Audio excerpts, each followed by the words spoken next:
কোন শাহবাগী, কোন নাস্তিক, কোন আলেম বিদ্বেষীকে থাকতে দেওয়া হবে না। কথা বলে মুসলমান ঠিক কিনা? সুতরাং মুস্তাফা সরওয়ার ফারুকীর মতো আলেম বিদ্বেষী কুখ্যাত শাহবাগী স্ত্রীকে অন্যের মনোরঞ্জন করানোর জন্য ছেড়ে দিয়ে যিনি তৃপ্তি ঢেকুর তোলেন, এমন ব্যক্তিত্বহীন নির্লজ্জ মানুষ মুসলমানদের দেশের উপদেষ্টা হতে পারে না। এই দাবির সাথে কি আপনারা একমত আছেন? কারা কারা একমত আছেন? আমি দুহাত দেখতে চাই। কারা কারা একমত আছেন? আওয়াজ তুলেন। গোটা বাংলাদেশে একেবারে দায়িত্বশীলদের কান পর্যন্ত আওয়াজ পৌঁছে দেন যে অসংখ্য ছাত্রদের রক্তের বিনিময়ে, জীবনের বিনিময়ে যে স্বাধীনতা অর্জিত হয়েছে, ওই স্বাধীনতার মধ্যে স্বাধীনতার শত্রু মুজিববাদীর দালালরা থাকতে পারবে না। কথা বলেন ঠিক কিনা বলেন? আমরা ঐক্যবদ্ধ ছিলাম, ঐক্যবদ্ধ আছি। কারণ ছোট্ট একটা বাচ্চাকে দেখেছি হাসিনা বলে ডাক দিয়েছে, কান্না শুরু করছে। বলে জিজ্ঞেস করা হলো কান্দো কেন? আমাকে হাসিনা বললো কেন? চিন্তা করেছেন? নামটাকে তারা কলঙ্কিত বানিয়ে ছেড়েছে। কথা বলেন ঠিক কিনা? আপনাদের উপর উদাত্ত আহ্বান থাকবে, তারা নিকৃষ্ট কেন হয়েছে? তারা মানুষের কলিজা থেকে কেন দূরে সরেছে? কারণ একটা, তারা এই কোরআনের উপর হাত দিয়েছিল।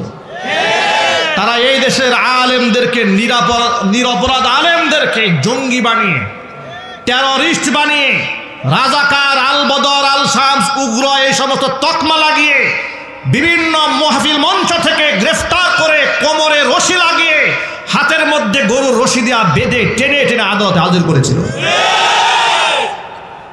এই জন্য আল্লাহ পাকের লানত এদের উপর অবধারিত হয়েছে।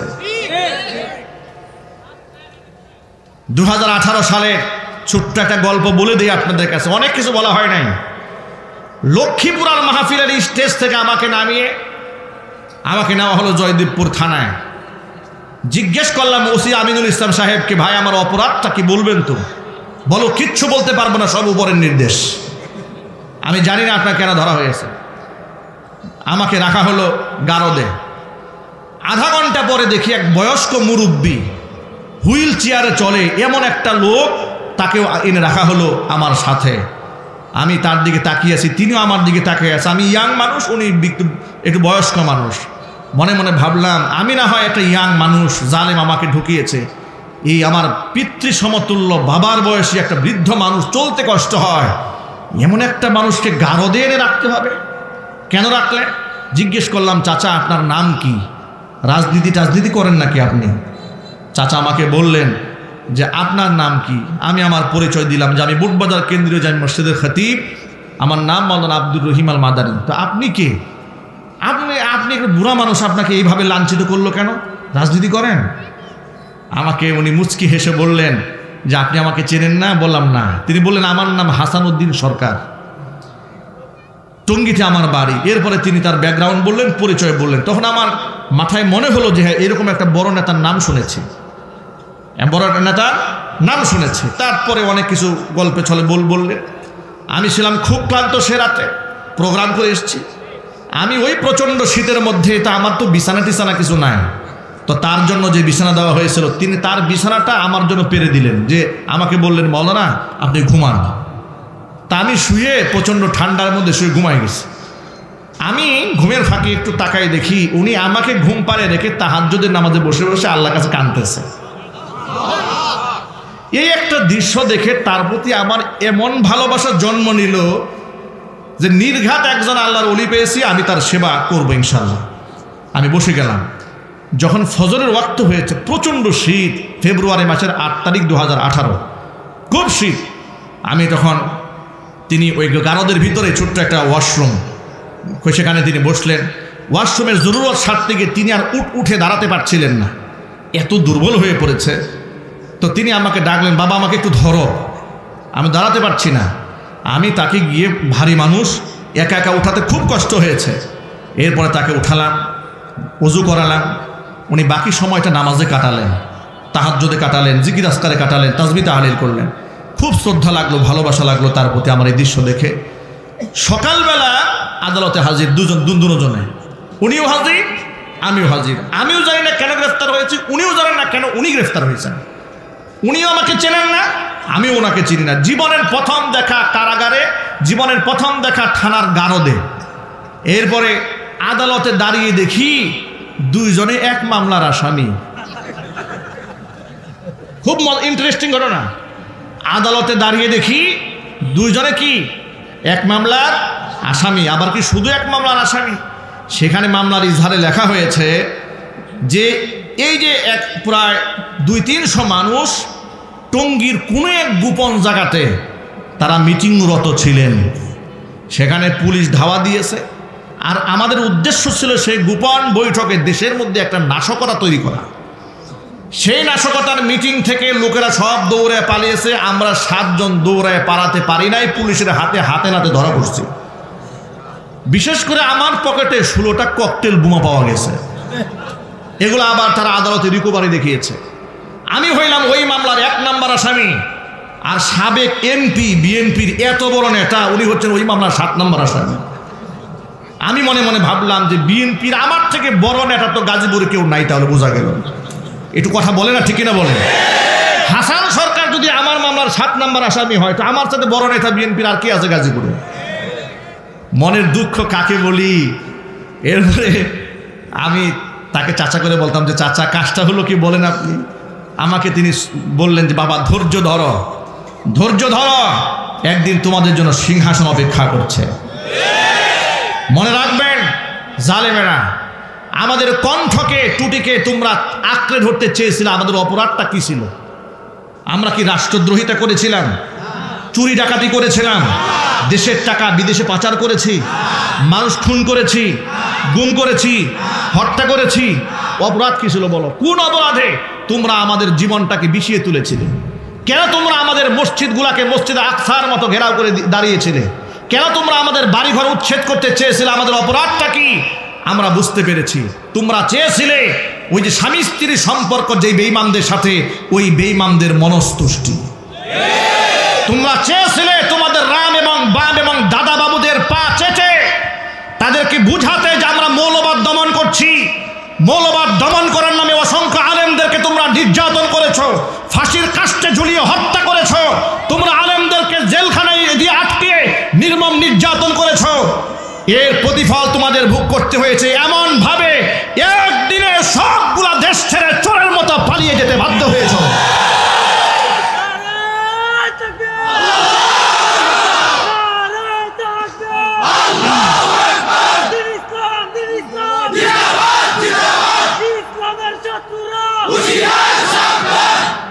মনে রাখবেন, আগুন নিয়ে খেলবেন না। আলেমদের সম্মান এটা আল্লাহর পক্ষ থেকে দেওয়া বড় নিয়ামত। কথা বলেন ঠিক কিনা? আলেমরা তো জেলখানায় গিয়েও রাজা বাদশা, জেলখানা থেকে বের হয়ে এসে তো সম্রাট হয়ে যায় একজনে। যারা জেল খেটেছে ওই সমস্ত আলেমদের দিকে একটু তাকাই দেখেন, বর্তমানে তারা যেদিকে যাচ্ছে মানুষ উপচে পড়া ভিড় তাদের মাহফিলগুলোতে। কারণ তোমরা তাদেরকে জুলুম করেছো, তারা মাজলুম হয়েছে, আল্লাহ রহমতের সাগরে তারা ভাসতেছে।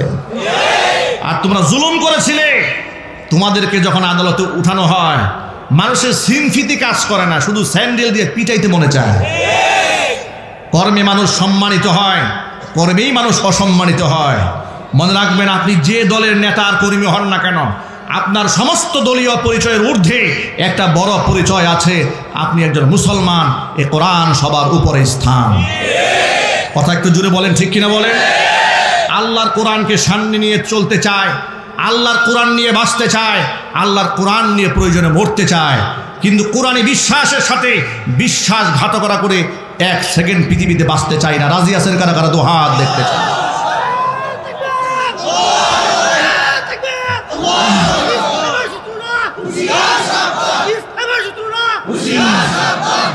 আমার প্রিয় ভাইরা, ধর্মীয় ব্যাপারে, দ্বীনি ব্যাপারে কোনো কম্প্রোমাইজ চলে না। উদাহরণ গ্রহণ করেন, প্রয়োজনে জীবন দিতে হবে, কিন্তু তাওহীদ ছাড়া যাবে না, আল্লাহর বিশ্বাস ছাড়া যাবে না, ধর্ম ছেড়ে দেওয়া যাবে না। ধর্ম বাদ দিয়া পৃথিবীর কোন রাম বামদের মনস্তুষ্টি কামনা করা যাবে না। ইজ্জত দেওয়ার মালিককে, ক্ষমতা দেওয়ার মালিককে। পৃথিবীর কোন জালেম, পৃথিবীর কোন স্বৈরাচারী ক্ষমতায় টিকে থাকতে পারে নাই রাম বামদের সহযোগিতা নিয়ে। যদি ভারতের সহযোগিতায় ক্ষমতায় টিকে থাকা যেত 5ই আগস্টে এমন নির্মম পরাজয় তাদের বরণ করতে হতো না। ক্ষমতা দেওয়ার মালিক আল্লাহ, নেওয়ার মালিক আল্লাহ। এটা অন্তরে লালন করতে পারবো তো ইনশাআল্লাহ? যদি বলেন পারবো ইনশাআল্লাহ। সাহাবায়ে কেরাম রাদিয়াল্লাহু তাআলা আনহুম আজমাইন নবীজি সাল্লাল্লাহু আলাইহি ওয়াসাল্লামের কাছ থেকে তাওহীদ শেখার পরে ঈমানি বলে এমনভাবে বলিয়ান হয়ে গেলেন যে কথা কোরআন বলে দিয়েছে শুধু মুখে আমি বলবো আমার রব আল্লাহ, এতটুকুন বললে হবে না।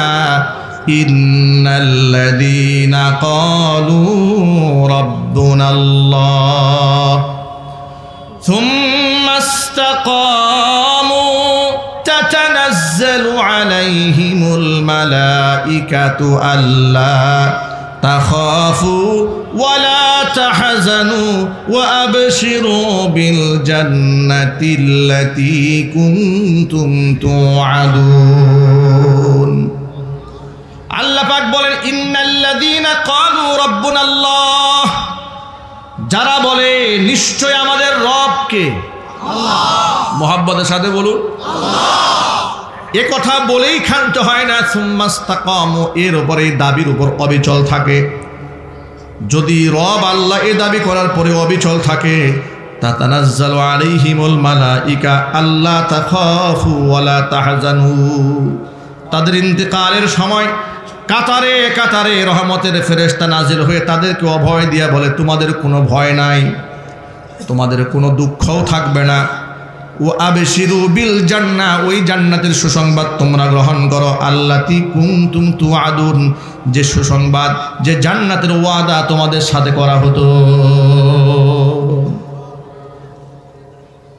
নবী করিম সাল্লাল্লাহু আলাইহি ওয়াসাল্লামের বিখ্যাত সাহাবী আব্দুল্লাহ ইবনে হুযাফা রাদিয়াল্লাহু তাআলা আনহু দেখতে খুব সুঠাম দেহের অধিকারী ছিলেন, প্রচণ্ড ধী শক্তি সম্পন্ন ছিলেন, মেধাবী ছিলেন, জ্ঞানী ছিলেন, যার দরুন নবী করিম সাল্লাল্লাহু আলাইহি ওয়াসাল্লামের জীবদ্দশায় পৃথিবীর অন্যান্য রাজা বাদশাদের কাছে যখন রাসূল চিঠি লিখেছিলেন খেলাফতের তাওহীদের দাওয়াত দিয়ে, ওই চিঠির মেসেঞ্জার যারা ছিলেন, যারা আদান প্রদান করতেন, তাদের মধ্যে অন্যতম একজন সাহাবী আব্দুল্লাহ ইবনে হুযাফা রাদিয়াল্লাহু তাআলা আনহু।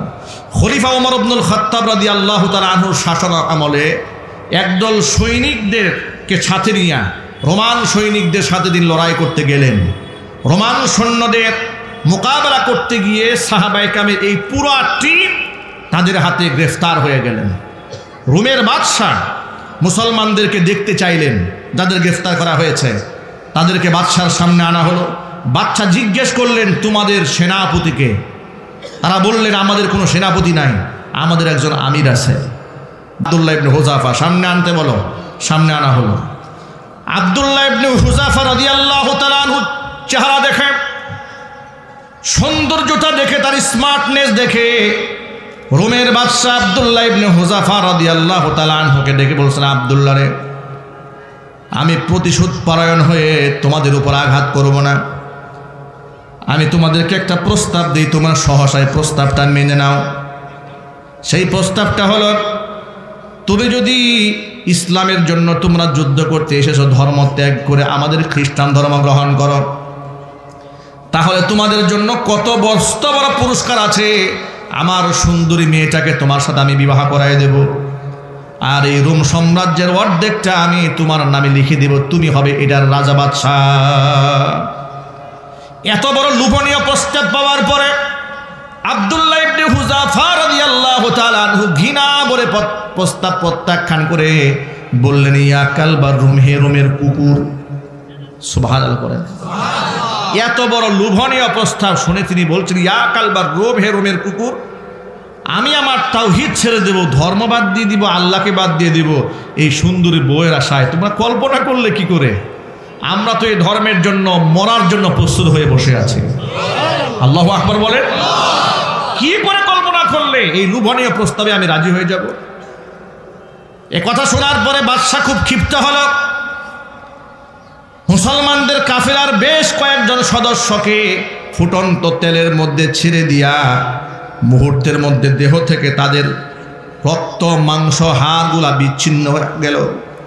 শাহাদাতের পেয়ালা পান করে বেশ কয়েকজন সাহাবী জান্নাতের মেহমান হয়ে গেল।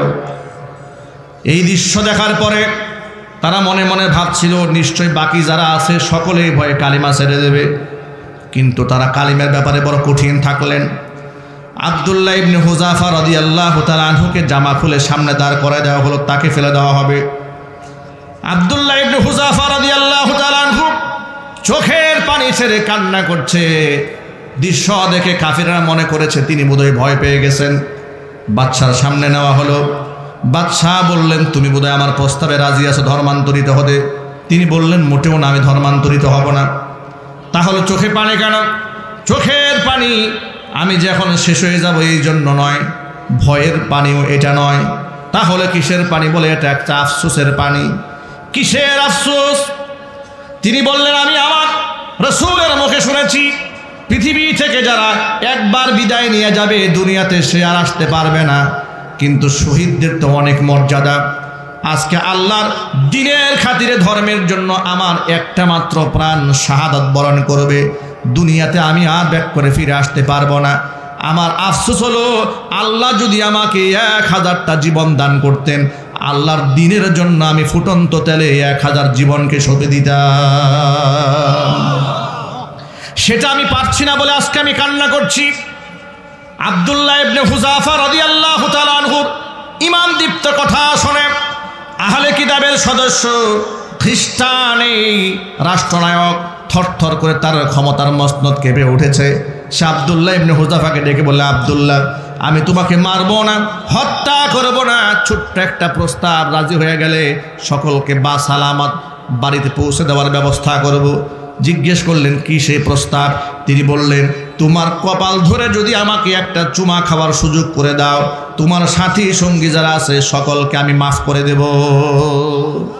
আব্দুল্লাহ ইবনে হুযাফা রাদিয়াল্লাহু তাআলা আনহু মনে মনে ভাবলেন, একজন অমুসলিম বাদশা আমার কপালে যদি চুমু খায়, বিনিময়ে আমার এতগুলো সাথী প্রাণে বেঁচে যায়, তো অসুবিধা তো নাই, তো অসুবিধা আছে।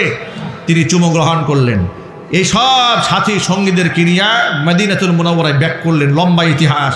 ওমরে ফারুক তাদেরকে দেখে খুব হতবাক হলেন। তিনি জানতে পেরেছিলেন ওরা গ্রেফতার হয়েছে, এর মানে নিশ্চিত শাহাদাত অনিবার্য। বাঁচলে কি করে? গল্প শোনালেন যে আমি এই কাজটা করেছি। ওমর রাদিয়াল্লাহু তাআলা আনহু তার মিম্বার থেকে দাঁড়ালেন, উপস্থিত সকলের সামনে আব্দুল্লাহ ইবনে হুযাফার কপাল ধরে চুম্বন করলেন আর বললেন, সকল মুসলমানের উচিত, মুমিনের উচিত, সাথীদের উচিত আব্দুল্লাহ ইবনে হুযাফার কপাল ধরে চুম্বন করা। ভাইরা, এই ঘটনার আলোকে, এই ঘটনা অনেক বিস্তারিত, লম্বা, বলে ফেলেছি 2 মিনিটে। উদ্দেশ্য একটা, শুধু এই মেসেজটা দেওয়ানো, আপনাদেরকে বুঝানো তাওহীদ ঈমান এটা এমন একটা আমানত, এই ক্ষেত্রে কোনো কম্প্রোমাইজ চলে না। কথা বলেন ঠিক কিনা বলেন? ঈমানের দাবির ক্ষেত্রে কোনো কম্প্রোমাইজ চলবে? ধর্মীয় ব্যাপারে কোনো কম্প্রোমাইজ চলবে না। আলেম বিদ্বেষী যারা, রাসূল বিদ্বেষী যারা, কোরআন বিদ্বেষী যারা, ইসলামের সংস্কৃতি বিদ্বেষী যারা, ইসলামের খিলাফা বিদ্বেষী যারা, আল্লাহর আইন বিদ্বেষী যারা, তারা যে দলের নেতাই হোক না কেন, তাদের সাথে আমাদের কোনো সম্পর্ক থাকবে না। আমাদের বার্তা বড় স্পষ্ট। 90 থেকে 95% মুসলিম অধ্যুষিত এই দেশের সংবিধানে মরহুম প্রেসিডেন্ট জিয়াউর রহমান, আল্লাহ পাক যেন তারা মাফ করে দেন, সংবিধানে বিসমিল্লাহির রহমানির রহিম সংযোজন করেছিলেন, আল্লাহর উপর আস্থা এবং বিশ্বাস দিয়েছিলেন। কিন্তু ফেরাউনের নাতিপুতিদের এটা পছন্দ হয় নাই, বিসমিল্লাহ বাদ দিয়ে দিয়েছে, আল্লাহর উপর আস্থা বাদ দিয়ে দিয়েছে। আমাদের বার্তা বড় স্পষ্ট। মাহমুদুর রহমান সেদিনও বলেছেন, অবশ্যই সংবিধানে আল্লাহর উপর আস্থা আনতে হবে, এটা মুসলমানদের দেশ, অবশ্যই বিসমিল্লাহ ফিরিয়ে আনতে হবে। কথা বলেন ঠিক কিনা? বিসমিল্লাহ ফিরিয়ে আনতে হবে, আল্লাহর উপর আস্থা ফিরিয়ে আনতে হবে। সাথে সাথে মন্ত্রী পরিষদে উপদেষ্টা মণ্ডলীদের মধ্যে কোনো শাহবাগী, কোনো নাস্তিক, কোনো আলেম বিদ্বেষীকে থাকতে দেওয়া হবে না। কথা বলে মুসলমান ঠিক কিনা? সুতরাং মুস্তাফা সরওয়ার ফারুকীর মতো আলেম বিদ্বেষী কুখ্যাত শাহবাগী স্ত্রীকে অন্যের মনোরঞ্জন করানোর জন্য ছেড়ে দিয়ে যিনি তৃপ্তি ঢেকুর তুলেন, এমন ব্যক্তিত্বহীন নির্লজ্জ মানুষ মুসলমানদের দেশের উপদেষ্টা হতে পারে না। এই দাবির সাথে কি আপনারা একমত আছেন? কারা কারা একমত আছেন আমি দুহাত দেখতে চাই। কারা কারা একমত আছেন? আওয়াজ তুলেন, গোটা বাংলাদেশে একেবারে দায়িত্বশীলদের কান পর্যন্ত আওয়াজ পৌঁছে দেন যে অসংখ্য ছাত্রদের রক্তের বিনিময়ে, জীবনের বিনিময়ে যে স্বাধীনতা অর্জিত হয়েছে, ওই স্বাধীনতার মধ্যে স্বাধীনতার শত্রু মুজিববাদীর দালালরা থাকতে পারবে না। কথা বলেন, ঠিক কিনা বলেন? আমরা ঐক্যবদ্ধ ছিলাম, ঐক্যবদ্ধ আছি, আমাদের ভিতে কেউ ফাটল ধরাতে পারবে না ইনশাআল্লাহ। আপনারা কি শক্তিশালী ভূমিকা পালন করতে পারবেন তো ইনশাআল্লাহ? আল্লাহ রাব্বুল আলামিন যেন সকলকে কবুল করেন, মঞ্জুর করেন। জোরে কোন আল্লাহুম্মা আমিন। আমি ছোট্ট পরিসরে আপনাদেরকে আহ্বান জানাবো, এটা মাদ্রাসার মাহফিল। আমি কালেকশনের বক্তা নই, কালেকশন আমি করতেও জানি না, আমার হাতে সময়ও নাই। আমার 10টায় ঢাকাতে টাইম দেওয়া আছে, উত্তরাতে আমার সেখানে স্টেজ ধরতে হবে। আমি শুধু একটা রুমাল আপনাদের সামনে পাঠাবো, আপনারা সকলেই বিসমিল্লাহ বলে পকেটে হাত দেন। বিসমিল্লাহ বিসমিল্লাহ বিসমিল্লাহ বলে পকেটে হাত দেন। এই ফাঁকে যদি 1-2 হাজার রুমাল নিয়ে ছাত্র ভাইদের পাঠাই দেন, মেহেরবানি করে পাঠাই দেন। দায়িত্বশীলরা রুমাল নিয়ে ভিতরে চলে যান, একটা লোক উঠা বসা করবেন না। ব্যাগগুলো ভিতরে দিয়ে দেন ভাই, ব্যাগগুলো ভিতরে দিয়ে দেন। প্রধান অতিথি আপনাদের সামনে মূল্যবান 2-1 কথা বলবে ইনশাল্লাহ। আপনারা বিরক্ত হচ্ছে না তো? উঠা বসা করবেন না, ছত্রভঙ্গ হবেন না। তিনি সংক্ষিপ্ত কথা বলবেন, আমরা মুনাজাত দিয়ে বিদায় হবে ইনশাল্লাহ। এক্ষেত্রে আপনাদেরকে ছোট্ট একটা আহ্বান জানাই দিই। আমার লিখিত একটা বই গত রমজান মাসে বের হয়েছে, এটা আলহামদুলিল্লাহ গত রমজান মাসে না, এটা আরও কয়েকটা রমজান আগে বের হয়েছে, রমজান কেন্দ্রিক। এটা আলহামদুলিল্লাহ আমাদের ড্রাইভারের কাছে আছে, সফর সঙ্গীর কাছে আছে। যদি যাওয়ার সময় সুযোগ হয় আপনারা গ্রহণ করতে পারবেন, হাদিয়া মাত্র 100 টাকা। আল্লাহ তাআলা যেন কবুল করেন। জোরে কোন আল্লাহুম্মা আমিন। প্রধান অতিথিকে দিয়ে দেন। জি জি জি, পরিবর্তন হয় না। আমাদের কাজ আল্লাহর দ্বীনের দাওয়াত দিয়ে যাওয়া, কিন্তু যারা আমাদের এই মিম্বারগুলো নিয়ে ষড়যন্ত্র করে তাদের কি এই যোগ্যতা আছে যে আমাদের অ্যাবসেন্সে এই মিম্বারে ওরা বসবে? জোরে বলুন। ওরা কি আমাদের মিম্বার থেকে আমাদের অপসারণ করতে পারবে? কিন্তু আমাদের মিম্বার দখল করার যোগ্যতা ওদের নাই। ওরা মিম্বার দখল করতে পারবে না। তারা ক্ষমতার মসনদ দখল করতে পারে, কিন্তু আলেমের মসনদ দখল করতে পারবে না। কারণ আলেমের মসনদ দখল করতে গেলে যে ইলমের প্রয়োজন হয়, সে ইলম তাদের নাই। সমাজে কিছু লোকের আলেমদের সমালোচনা করে, দেখবেন খুব ভালো করে সমালোচনা তারা বেশি করে যাদের ইলমের দৌরাত্ম্য যত কম। তাকে যদি বলা হয় যে আপনি তাহলে হুজুরকে একটু সরাই, ইমামতিটা আপনিই করেন, তাহলে উনি জানালা খুঁজবেন কোন ছিদ্র দিয়ে পালাবেন। কথা বলেন, ঠিক কিনা বলেন? যাই হোক, অত্র এলাকাতে আমার এক প্রকারের নিষেধাজ্ঞায় ছিল। আমি বিগত 3 বছরে এই অত্র অঞ্চলে কোথাও আমাকে স্টেজে উঠতে দেওয়া হয়নি। আমার মাহফিলের পারমিশন থানায় নিতে গেলেই নাম দেখে আগে থেকে তারা রিজেক্ট করে দিত, বয়ান করতে দেওয়া হবে না। কথা বলে না কেন? এগুলো তারা করেছে, কর্মফল ভোগ করছে। যাই হোক, অনেক কথা অন্তরে জমা আছে, ইতিমধ্যে অনেক কথা শুনেছেনও আপনারা। আল্লাহ পাক দ্বীনের পথে পথ চলা আমাদের কবুল করেন। সে গল্প বলতে গেলে টাইম অনেক লম্বা হয়ে যাবে, হাতে আমাদের সময় একেবারেই কম। আজকের এই মাহফিল আমাদের ট্রানজিট প্রোগ্রাম দেওয়া হয়েছে, যেহেতু এই বছরে কোনো শিডিউল নাই। আমি নির্ধারিত সময়ের মধ্যে একেবারেই সংক্ষিপ্ত আকারে আলোচনা শেষ করে দেব ইনশাআল্লাহ। রাস্তাঘাটে যে সমস্ত ভাইরা ঘোরাফেরা করছেন, ঘণ্টাখানিক সময়ের জন্য কোরআনমুখী হয়ে যান। আজকের এই জায়গা থেকে কিছু সবক নিয়ে জীবনকে পরিচালনা করুন। আল্লাহ পাক উভয় জাহানেই সম্মানিত করবেন ইনশাআল্লাহ। আমি স্টেজে উঠেই দেখেছি তরুণ আলোচক, ফাজিল মাদ্রাসার এই প্রতিষ্ঠানেরই ছাত্র, মাত্র খুতবা শুরু করেছে। তা আমি তাকে অনুপ্রাণিত করার জন্য বসিয়ে দিলাম যে না, 10 মিনিট কথা বলুক। আমরা সারা জীবন কথা বলবো না, একসময় আমরা হারিয়ে যাব, আমরা শেষ হয়ে যাব, দুনিয়া থেকে চলে যাব। আমাদের সন্তানেরা, আমাদের ছোট ভাইয়েরা, তারাই মিম্বারে আসবে। তাদেরকে যদি আমরা অনুপ্রাণিত না করি, তাদেরকে যদি উৎসাহিত না করি, তারা সাহস হারিয়ে ফেলবে। ঠিক কিনা জোরে বলেন? এজন্য আমি তাকে বসিয়েছি যে আপনি কথা বলেন। এই 10 মিনিট কথা বলা তার জীবনের জন্য অনেক বড় পাথেয়। আজ 10 মিনিট বলেছে, কাল 20 মিনিট বলবে, পরে 30 মিনিট বলবে, পরে ঘন্টা খানিক বলবে। আজকে চান্দরা ফাজিল মাদ্রাসায় বয়ান করেছে, কিছুদিন পরে বাইতুল মোকাররম চত্বরে গিয়ে বয়ান করবে ইনশাআল্লাহ। বলেন আল্লাহ তাআলা প্রতিষ্ঠানের প্রত্যেকটা সন্তানকে যোগ্য আলেমী দ্বীন হওয়ার তৌফিক দান করেন।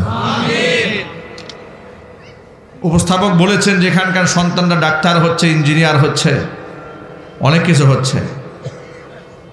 সবচেয়ে বড় কথা, ডাক্তার ইঞ্জিনিয়ার হওয়ার চেয়েও একটা মাদ্রাসা ছাত্র আলেম হচ্ছে, এর থেকে বড় পরিচয় পৃথিবীতে আর নাই। পৃথিবীর কোনো ডাক্তারের মর্যাদা আলেমের চাইতে উপরে যেতে পারবে? কোনো বিজ্ঞানী, আরো যদি বলেন না, কোনো প্রাইম মিনিস্টার। ডাক্তার ইঞ্জিনিয়ার হওয়ার জন্য প্রতিষ্ঠানের অভাব নাই বাংলাদেশে, ঠিক না ভাই? ডাক্তার ইঞ্জিনিয়ার জন্য স্কুল আছে, কলেজ আছে, বিশ্ববিদ্যালয় আছে। সন্তানদেরকে যারা মাদ্রাসায় পড়ায়, তাদের বাবা মার 1 নাম্বার টার্গেট থাকে আমার সন্তান আলেম হবে। আলেম হওয়ার পরে সে যদি বিজ্ঞানী হয়, দার্শনিক হয়, কবি সাহিত্যিক হয়, এটা নূরুন আলা নূর, ঠিক কিনা? কিন্তু তাকে আলেম হতে হবে। ইলিম বাদ দিয়ে ডাক্তার হওয়ার কোনো সুযোগ নাই। আগে তার ভিত্তিকে ঠিক রাখতে হবে। অস্তিত্ব বিলীন করা যাবে না। মাঝে মাঝে রাস্তাঘাটে একদিন, অনেক দিন আগের কথা, বাসে উঠেছি, লোকাল বাসে। এক ভদ্রলোক আমার পাশে বসেছে সিটে, আমার সাথে কথা বলছে, অনেক কিছু জিজ্ঞেস করছে। আমি কোথায় পড়াশোনা করেছি, কোথায় দায়িত্বে আছি। উনি দেখি আরবিতে কিছু মোকালামা করছে আমার সাথে। আমি হতবাক হলাম, মুখে দাড়িও নাই, প্যান্ট শার্ট পরা, কিন্তু কথাবার্তা শুনে মনে হচ্ছে কোরআন সুন্নাহ সম্পর্কে ভালো জ্ঞান আছে। তো অনেকেই তো ইউনিভার্সিটি পড়াশোনা করে, গবেষণা করে, যেমন ডক্টর জাকির নায়েক, মাদ্রাসায় পড়ে নাই, কিন্তু কত ইলিম তিনি হাসিল করেছেন। আলহামদুলিল্লাহ বলেন। তার জন্য আমাদের দোয়া আছে না? অন্তর থেকে দোয়া করবেন, আল্লাহ যেন নেক হায়াত দারাজ করেন। তো তিনি আমাকে বললেন যে হুজুর, আমি কিন্তু কামিল পাস। আমি সুবহানাল্লাহ বলি নাই, আমি মনে মনে নাউজুবিল্লাহ বলছি। কেন নাউজুবিল্লাহ বলেছি বুঝতে তো পেরেছেন? এটা কামিল পাস একজন আলেম যদি ক্রিম শেভ করা থাকে, প্যান্ট শার্ট পরা থাকে, ওর থেকে তো ইউনিভার্সিটির দারোয়ানের দাম বেশি। কামিল পাস যার অন্তরটাকে আল্লাহ কোরআনের নূর দিয়ে ভরে দিয়েছেন, আল্লাহ দিয়েছেন তাকে সম্মান, সে তো সম্মান রক্ষা করলো না, দাড়ি কামায়া বসে আছে। সুতরাং এই ইলমের দাবি হচ্ছে আপনি যা শিখেছেন সবার আগে নিজে আমল করবেন। কথা বলেন, ঠিক কিনা বলেন? অন্যকে ডাকবেন, এটা হচ্ছে ইলমের হক। আল্লাহ পাক আমাদের প্রত্যেকটা সন্তানকে বা আমল আলেম হওয়ার তৌফিক দান করেন। চিৎকার দেখুন আল্লাহুম্মা আমিন। আলহামদুলিল্লাহ আলহামদুলিল্লাহি নাহমাদুহু ওয়া নাস্তাঈনুহু ওয়া নাস্তাগফিরুহু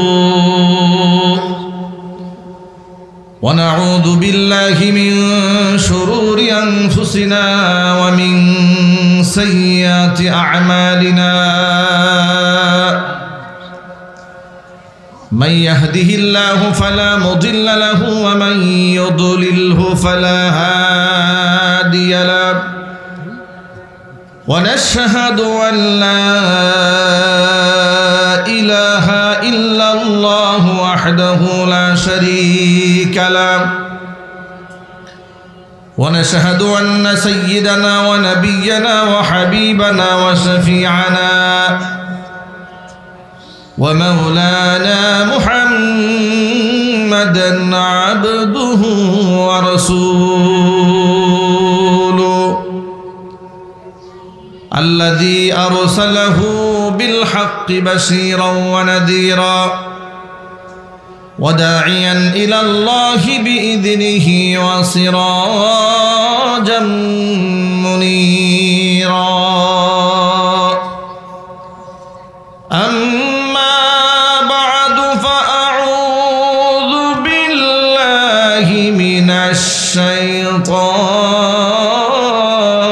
الرجيم بسم الله الرحمن الرحيم إن الله وملائكته يصلون على النبي يا أيها الذين آمنوا صلوا عليه وسلموا تسليما اللهم صل على محمد وعلى آل محمد كما صليت على إبراهيم وعلى آل إبراهيم إنك حميد مجيد اللهم بارك على محمد وعلى آل محمد كما باركت على إبراهيم وعلى آل إبراهيم إنك حميد مجيد محبতের সাথে প্রাণ খুলে সকলে মিলে কিছুক্ষণ জিকির করুন লা ইলাহা ইল্লাল্লাহ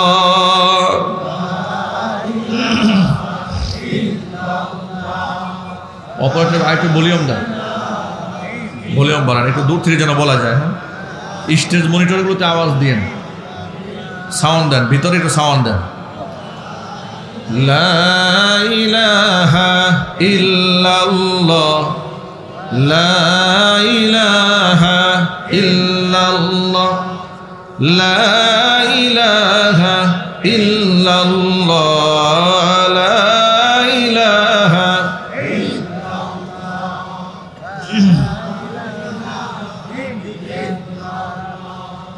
لا إله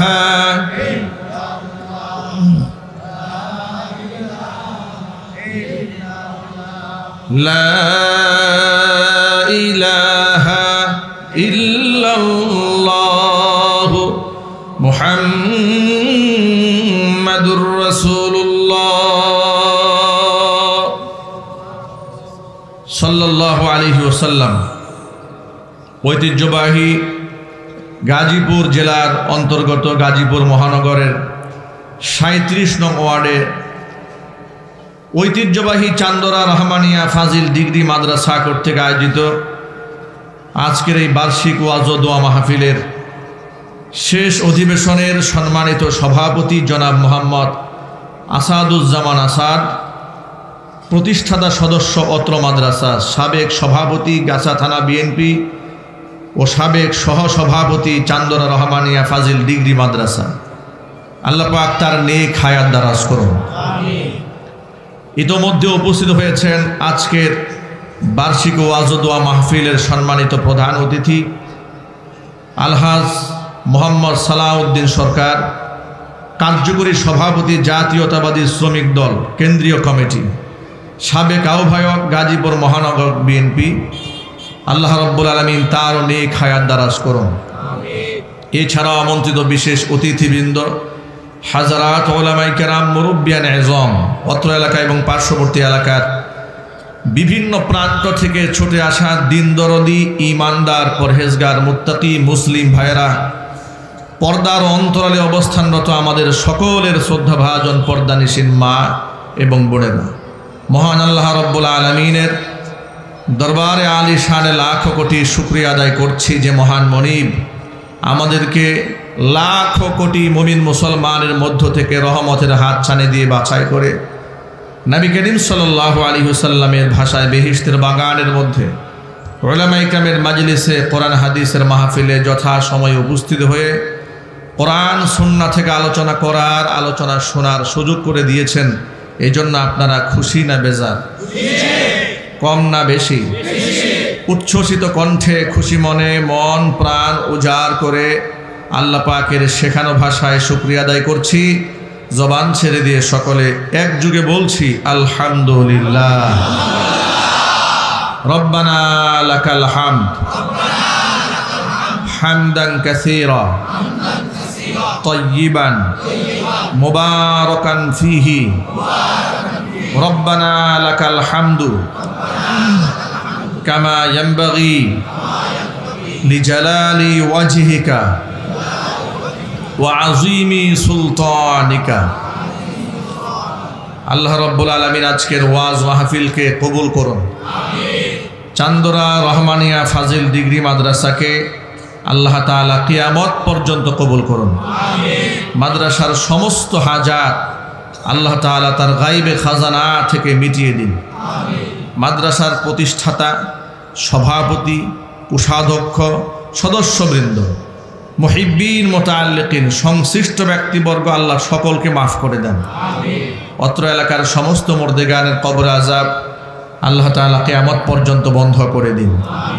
কাল হাসরের কঠিন ময়দানে আজকের এই আয়োজন আল্লাহ তাআলা আমাদের সকলের নাজাতের জারিয়া হিসেবে কবুল করুন। প্রিয় ভাইরা, ঈমান, হিদায়াত আল্লাহর পক্ষ থেকে বান্দার জন্য বড় এক দৌলত, অনেক দামি নিয়ামত। এই নিয়ামত যে ব্যক্তি প্রাপ্ত হয়েছে সে যদি গুনাহগারও হয়, এরপরেও সে আল্লাহর কাছে এতটা মর্যাদার পাত্র হয় যে কিয়ামতের দিন পাপের প্রায়শ্চিত্ত ভোগ করার পরে কোনো না কোনো এক সময় নবী করিম সাল্লাল্লাহু আলাইহি ওয়াসাল্লামের আপন শাফাআতে, ওলামাদের শাফাআতে, শহীদদের শাফাআতে, হাফেজদের শাফাআতে আল্লাহ পাক তার মুক্তির ফয়সালা করে দিবেন। ঈমান এটা অনেক বড় দৌলতের নাম। ওয়ালা আবদুম মুমিনুন খায়রুম মিন মুশরিকি ওয়ালাউ আ'জাবাকুম। কোরআন মাজিদের সূরা বাকারায় আল্লাহ বলেছেন, একজন ঈমানদার গোলাম, একজন ঈমানদার গোলাম সেই ব্যক্তি আমল আখলাকে যাই হোক না কেন ওই মুশরিকের চেয়ে আল্লাহর কাছে শত সহস্র গুণ শ্রেষ্ঠ, যেই মুশরিকের আমলে আখলাকে চরিত্র মাধুরীমায় সব কিছুতেই মানুষ মুগ্ধ হয়ে যায়। ওয়ালাউ আ'জাবাকুম, তোমাদেরকে মুগ্ধ করে ফেলে এমন চরিত্রের মুশরিকের চেয়ে একটা গুনাহগার ঈমানদারের মর্যাদা আল্লাহর কাছে বেশি। চিৎকার দেখুন সুবহানাল্লাহ। আপনাদেরকে ছোট্ট করে একটা কথা বলি, এই কথাটা মনে রাখবেন, টু দ্য পয়েন্ট, বয়ানের মূল প্রতিপাদ্য বিষয়। কিছু কিছু ব্যাপার আছে কম্প্রোমাইজ করা যায় না। আপনি যে কিছু কিছু ব্যাপারে স্যাক্রিফাইস করবেন, মেনে নেবেন, কিংবা এড়িয়ে যাবেন, কিংবা চুপ থাকবেন, কিছু বিষয় আছে। আপনি ব্যক্তিগত আক্রোশের শিকার হয়েছেন, ক্ষমা করে দেন। আঘাতপ্রাপ্ত হয়েছেন, মাফ করে দেন। কারণ সবরের শিক্ষা আল্লাহ পাক দিয়েছেন, সবরের শিক্ষা দিয়েছেন। কিন্তু আমরা সবরের ব্যাখ্যা করি ভিন্ন জায়গায়। কোন জায়গায় করি? নিজের ব্যক্তিগতভাবে যদি ক্ষতিগ্রস্ত হয় ব্যক্তি বেসবর হয়ে যায়, নিজের স্বার্থে আঘাত লাগে বেসবর হয়ে যায়। কিন্তু ঈমানি ক্ষেত্রে যদি কোনো ক্ষতি হয় এটা দেখেও তিনি চুপ থাকেন। যদি জিজ্ঞেস করা হয় ভাই চুপ কেন, বলে ধৈর্য ধরতেছি। কোন জায়গায় বেসবর হতে হয় আর কোন জায়গায় সবর থাকতে হয় এই এতটুকু ইলম নাই। মনে রাখবেন, ঈমান এমন এক প্ল্যাটফর্ম, তাওহীদ এমন একটা বিশ্বাসের স্টেজ, আপনি এখানে কারোর সাথে কম্প্রোমাইজ করতে পারবেন না। কম্প্রোমাইজের কোনো সুযোগ নাই ইসলামে তাওহীদের ক্ষেত্রে। যদি কোনো সুযোগ থাকতো আর সেই সুযোগ লুফে নেওয়ার নাম যদি হিকমত থাকতো, যা বর্তমান জামানায় অনেক নামধারী আলেমরা করে বেড়াচ্ছে, হিকমতের দোহাই দিয়ে সমস্ত জুলুম, নির্যাতন, কুফরি, শিরকি, বেদাতি কর্মকাণ্ডকে সমাজ বুকে হাসি মুখে মেনে নিচ্ছে, কোনো কথা বলে না। যদি জিজ্ঞেস করা হয় বলেন না কেন, বলে হিকমত। চুপচাপ থেকে মোকাবেলা করতে হয়। তো এই হিকমত তোমার শেখালো কে? জবাব নাই। কারণ জবাব দিবে থেকে এই হিকমত শিখিয়েছে তাকে শয়তান। এই হিকমত কে শিখিয়েছে? চিৎকার দিয়ে বলুন। তাওহীদের ক্ষেত্রে কোনো কম্প্রোমাইজ নাই। ইমানি প্ল্যাটফর্মের মধ্যে এসে কোনো কম্প্রোমাইজ নাই। আল্লাহর একাত্মবাদের বিশ্বাসের ক্ষেত্রে কোনো স্যাক্রিফাইস নাই। ধর্মীয় বিশ্বাসের উপরে কোনো স্যাক্রিফাইস নাই। মুহাম্মদ সাল্লাল্লাহু আলাইহি ওয়াসাল্লামের ব্যাপারে কোনো কম্প্রোমাইজ নাই। তার সম্মানের ব্যাপারে কোনো ছাড় নাই। ওই যে কেউ গালমন্দ করে চলে যাবে আর আপনি শুনেও না শোনার ভান করে ভদ্রলোক হয়ে মসজিদের কোণায় বসে সুবহানাল্লাহর জিকির করবেন, আল্লাহর কসম আপনি হবেন সমাজের শ্রেষ্ঠ মুনাফিক। কোনো সুযোগ নাই। ইমানের ক্ষেত্রে কোনো কম্প্রোমাইজ চলে না। প্রমাণ নেন নবী করিম সাল্লাল্লাহু আলাইহি ওয়াসাল্লাম এই পৃথিবীর সবচেয়ে ধৈর্যশীল মানুষ, সবচেয়ে বড় চরিত্রবান মানুষ, যার চরিত্রের ব্যাপারে আল্লাহ কোরআনে কসম করে বলেছেন ওয়া ইন্নাকা লাআলা খুলুকিন আযীম। নিশ্চয় আপনি মহান চরিত্রের উপর প্রতিষ্ঠিত আছেন, যার চরিত্রের ব্যাপারে আল্লাহ বলেছেন লাকাদ কানা লাকুম ফি রাসূলিল্লাহি উসওয়াতুন হাসানা। আমার রাসূলের মধ্যে তোমাদের জন্য রয়েছে উত্তম আদর্শ। যার দিল নরমের ব্যাপারে, তার মন এত নরম ছিল মানুষের ব্যাপারে, এত কোমল হৃদয়ের অধিকারী তিনি ছিলেন। কোরআন মাজিদের মধ্যে আল্লাহ দ্ব্যর্থহীন ভাষায় বলেছেন ফাবিমা রাহমাতিম মিনাল্লাহি লিনতা লাহুম ওয়ালাউ কুনতা ফাযযান গালিযাল কলবি লানফাদ্দু মিন হাওলিক ফাআফু আনহুম ওয়াস্তাগফির লাহুম ওয়াশাওিরহুম ফিল আমর فإذا عزمت فتوكل على الله إن الله يحب المتوكلين। আল্লাহ বলছেন ফাবিমা রাহমাতিন মিনাল্লাহি লিনতা লাহুম। ও আমার হাবিব, আপনি যে মানুষের প্রতি এত সদয়, মানুষের প্রতি আপনি যে এত উদার, আপনার দিলে মানুষের জন্য যে এত ভালোবাসা, আপনি যে এত হামদরদি, আপনি মানুষের প্রতি এত সুহৃদের অধিকারী, এটা আপনি এমনিতেই হন নাই। ফাবিমা রাহমাতিম মিনাল্লাহ, এটা আমি আল্লাহ পাকের পক্ষ থেকে রহমত।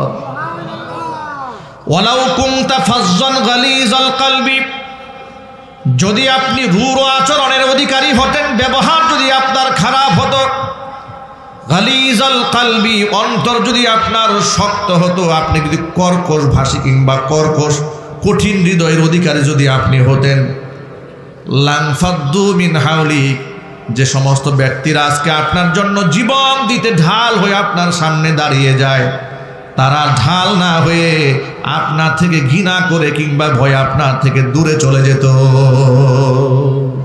আপনার পাশে কেউ ঘেঁষত না। লানফাদ্দু মিন হাওলিক, আপনার সাহচর্য গ্রহণ করতে কেউ আসতো না, সব আপনাকে ছেড়ে পালিয়ে যেত। কিন্তু আমি আপনাকে এমন সুহৃদ বানিয়েছি, এমন ওয়াসিউল কলব, প্রশস্ত হৃদয়ের অধিকারী আপনাকে আমি বানিয়েছি, আপনার সান্নিধ্যে যদি কোনো কাফেরও আসে সে আপনার প্রতি দুর্বল হয়ে যায়। চিৎকার যখন সুবহানাল্লাহ। নবী করিম সাল্লাল্লাহু আলাইহি ওয়াসাল্লামের পালক পুত্র যায়েদ বিন হারেসা রাদিয়াল্লাহু তাআলা আনহু জাহিলি যুগে মক্কাতুল মুকাররমার বাজারে তিনি বিক্রি হয়েছিলেন গোলাম হিসেবে। খাদিজাতুল কুবরা রাদিয়াল্লাহু তাআলা আনহা তাকে খরিদ করে মুহাম্মদ সাল্লাল্লাহু আলাইহি সাল্লামকে উপহার দিয়েছিলেন। যায়েদ বিন হারেসা বংশগতভাবে ধনী মানুষ ছিলেন, তার বাবা মা। তারা তথ্য নিয়ে মক্কাতুল মুকাররমায় আসে, যায়েদ বিন হারেসাকে টাকার বিনিময়ে মুক্তিপণ দিয়া নিয়ে যেতে চায়। নবীজি সাল্লাল্লাহু আলাইহি ওয়াসাল্লাম বললেন, যদি যায়েদ হৃদয় থেকে সন্তুষ্ট কল্পে চলে যেতে চায়, কোনো টাকা পয়সা দিতে হবে না, আপনারা আপনাদের সন্তানকে নিয়ে যান। সন্তান বাবা মাকে ডাক দেয়া বলে, ও আব্বা আম্মা, আল্লাহর কসম করে বলি আপনাদের সান্নিধ্য আমি হারিয়েছি, কিন্তু এমন ব্যক্তির সান্নিধ্যে আমি আছি যিনি আমার বাবা মার সমস্ত ভালোবাসাকে তার আখলাক দিয়ে ভুলিয়ে দিয়েছে। আমি বাপ মাকে ছাড়া দূরে থাকতে পারবো, কিন্তু মুহাম্মদ সাল্লাল্লাহু আলাইহি ওয়াসাল্লামকে ছাড়া দূরে থাকতে পারবো না। আল্লাহু আকবার বলেন। একটু বুঝার চেষ্টা করেন, আমি ভূমিকা বলছি, পয়েন্টগুলো মনে রাখবেন। আল্লাহর নবীর চরিত্র মাধুর্যের বিশালতা, তার প্রশস্ত, তার গভীরতা কোন পর্যায়ের, যে একজন গোলাম বাপ মাকে ছাড়তে চায় কিন্তু রসুলকে ছাড়তে চায় না। সুবহানাল্লাহ বলবেন না ভাই?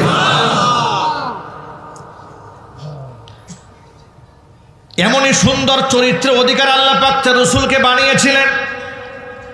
মনটা ছিল খুবই নরম আর এতটাই কোমল, ব্যক্তিগতভাবে মানুষ তাকে গালমন্দ করলেও কোনোদিন তিনি প্রতিশোধ পরায়ণ হন নাই। বীর আমির হামজা রাদিয়াল্লাহু তাআলা আনহু ইসলাম গ্রহণ করার পূর্বে তিনি খুব তীরন্দাজ ছিলেন।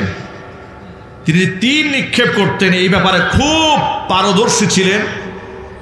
নবী করিম সাল্লাল্লাহু আলাইহি ওয়াসাল্লামের চাচা বীর আমির হামজা রাদিয়াল্লাহু তাআলা আনহু, নাম শুনেছেন আপনারা? একটু আওয়াজ দিয়ে বলেন। আমির হামজা রাদিয়াল্লাহু তাআলা আনহুর নাম শুনেছেন? উহুদের যুদ্ধে জিহাদে যিনি শাহাদাত বরণ করেছিলেন।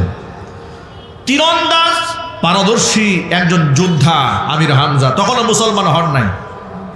শিকার করতে মক্কার বাহিরে গিয়েছিলেন। শিকার কাজ সেরে এলাকায় আসার পরে শুনতে পেলেন আবু জাহাল মুহাম্মদ সাল্লাল্লাহু আলাইহি ওয়াসাল্লামকে শারীরিকভাবে কষ্ট দিয়েছে। নাউজুবিল্লাহ পড়েন। কি কষ্ট দিয়েছে? যে মুহাম্মদ সাল্লাল্লাহু আলাইহি ওয়াসাল্লাম দাঁড়ানো ছিলেন, তার গলার মধ্যে একটা গামছা পরা ছিল। আবু জাহাল সেই গামছা ধরে সবার সামনে লোক সম্মুখে এত জোরে টান দিয়েছে যে মুহাম্মদ সাল্লাল্লাহু আলাইহি ওয়াসাল্লামের গাঁটটা এখানে লাল হয়ে গেছে, কিছুটা অংশ ছিঁড়ে গেছে। এই কথাটা তিনি শুনতে পেলেন। বাহির থেকে এসে মক্কায় পা দিয়েই তিনি এই নিউজ পেলেন যে আপনার ভাতিজা মুহাম্মদ সাল্লাল্লাহু আলাইহি ওয়াসাল্লামের সাথে আবু জেহেল এই আচরণ করেছে। এবার আমির হামজা রাদিয়াল্লাহু তাআলা আনহু নিজের ঘরে প্রবেশ না করে সরাসরি আবু জেহেলের বাড়িতে চলে গেছি। গিয়ে দেখে আবু জেহেল তার সাঙ্গ পাঙ্গ নিয়ে বসে আছে। আবু জেহেলকে ডাক দিয়ে বলছেন, আবুল হিকাম, তার নাম ছিল আবুল হিকাম, বুদ্ধির বাবা, জ্ঞানীদের বাবা, বিরাট বড় নেতা ছিল। আপনারা তো আবু জেহেলের নাম আবু জেহেল শুনতে শুনতে মনে হয় মূর্খ সূর্খ মানুষ নাকি? কথা বলে না কেন? আবু জেহেল কি মূর্খ মানুষ ছিল মনে হয় আপনাদের কাছে? না। আপনাদেরকে ছোট্ট একটা তথ্য জানাই রাখি, এটা মনে রাখবেন।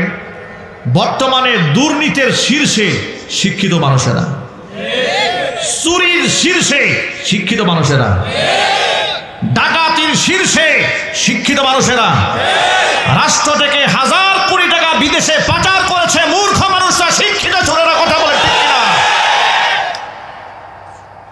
আবু জাহাল উপাধি পেয়েছে আবুল আহাব, আবুল জাহাল, মূর্খের বাবা, কিন্তু বুদ্ধিমত্তায় সে মূর্খ ছিল না। কর্মের কারণে তাকে মূর্খ বলা হয়, কিন্তু সে খুব ব্রিলিয়ান্ট ছিল, খুব মেধাবী ছিল।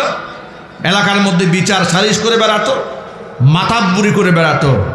নাম আবুল হিকাম। নাম কি জুড়ে বলেন তো আপনারা? আবুল হিকাম মানে জ্ঞানীদের বাবা। আবুল হিকামকে ডাক দিয়ে আমির হামজা বলছে, আবুল হিকাম, শুনতে পেলাম তুমি নাকি আমার ভাতিজা মুহাম্মদ সাল্লাল্লাহু আলাইহি ওয়াসাল্লামকে শারীরিকভাবে নির্যাতন করেছো। বলে, হ্যাঁ করেছি। শুধুমাত্র হ্যাঁ বলতে দেরি হয়েছে, কেন করেছো, কি জন্য করেছো জিজ্ঞাসা করার প্রয়োজন মনে করে নাই। হাতের মধ্যে ছিল তীর, এত জোরে আঘাত করেছে তার হাত থেকে ফিনকি দিয়ে রক্ত বের হয়ে গেছে। আবুল হিকাম